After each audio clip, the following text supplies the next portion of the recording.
important, and thinking about that in terms of where you're putting your product in the first place before you go out to press.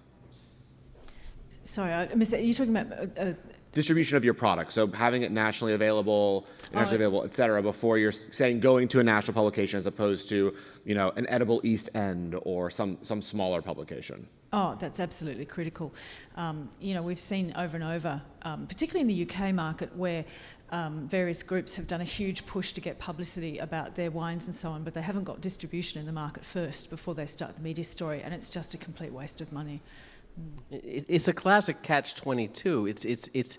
I run into this a lot. We all do, where you feel bad for a brand that wants to get its story out, and the story might sound very good, but it doesn't make sense for a trade publication to be writing about a product necessarily until there is some way that it can actually get into the market. But on the other hand, if you do have an entree afoot in markets, then that is a green light that really puts it ahead of the game. And we all love novelty, newness, something that's different, not just a thing of difference, but something that's new. If you can tell me something's new, that puts it right up to the top of the list.